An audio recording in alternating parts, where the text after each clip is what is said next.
And fuck you. I still have the flyers from it. I seen the Misfits. I seen Sam Hain. I seen Danzig. I played with Bobby Steele. Yes, he did play. They lied. He played a bunch of songs. I asked him to. We had a we brought him down to Schenectady. We brought him down to Mike Steiner. We we played at Kings Road with him. I didn't get any rehearsal. I just went out to New York City and sat in. How you gonna tell me I'm sitting there in Green Island and like it was it was around 9/11. It was after that. It was like 2004 or something, 3, and my fucking rotary phone rang, and I knew right from the hi. I'd like to speak to Aaron, please. I'm like, who's this? This is, and I'm like, this sounds like I'm thinking to myself, this sounds like Bobby Steele on the phone. He's like, this is Bobby Steele. I'm like, oh my god, I fucking knew it was you. Knew right off the rip when he asked for my name. Yes, he did. Because Renee answered the phone first, and she goes, hello. Oh my god, hang on. And she's like, Dada, Bobby Steele's on the phone. And I didn't believe her, and I didn't hear her. I thought she said Bobby Guilty. And I'm like, hello? Hi, can I speak to Aaron, please? Like, who is this? I knew right off the rip. Yes, he did. You know how many times we met? I met all of them. I met Only. I met Zing. I met fucking Doyle. I think I remember meeting. No, no, I never met Robo, but we were gonna. But he had problems with his visa or something. I don't know you were not there. Don't tell me what the fuck went on in my life. I've been corresponding with Bobby since the days of fucking AOL. We lost touch around 2010.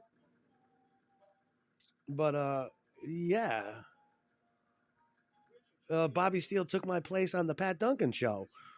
The last Pat Duncan show and the last Miserable show were scheduled at the same time. We were scheduled to go up to either New York City or Orange New.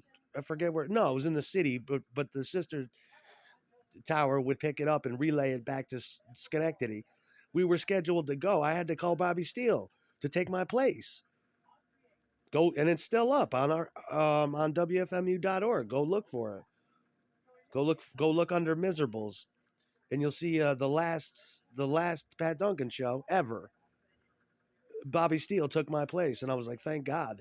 I tried to call Zing from Doomtree and from Sam Hain to come because I had his number somewhere. Yeah.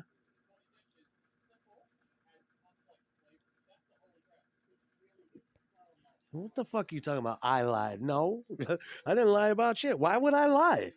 That's my business.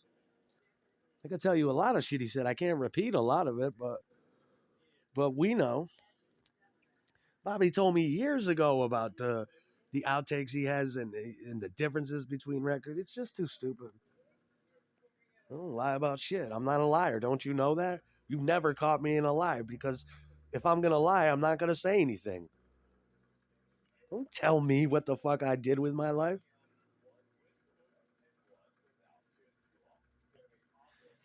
I remember Bobby telling me a giant story on the phone. He was still bitching about his landlord and how he wanted to kill his landlord and he wishes his landlord would die. And he's telling me I fucking hate my landlord. My fucking my roof caved in from the rain and snow, and there's mold on top, and he's trying to evict me because I've got rent control. I've had this place since 1980, and I ain't leaving. Bobby was paying back in 2000. What fucking year was it, man? I'm trying to remember this shit. It was somewhere between 2002 and 2005, and that's what he was going through at the time. He was just fighting every day with his landlord, and that's what the song "I Made a Monster" is about. You know, it was a cold, dark night, 1981. It was cool. It was fun. You know, I wish I made a monster. I wish that monster would eat my landlord. You know, and that's what we talked about. We talked about drugs. We talked about the Misfits. He went on at great length, and yeah, no, you don't fucking know. You weren't there. Me and Alex rolled a joint with him, smoked a joint in the basement. You know, don't worry about my shit. I'll tell you. What, the Valentine's show?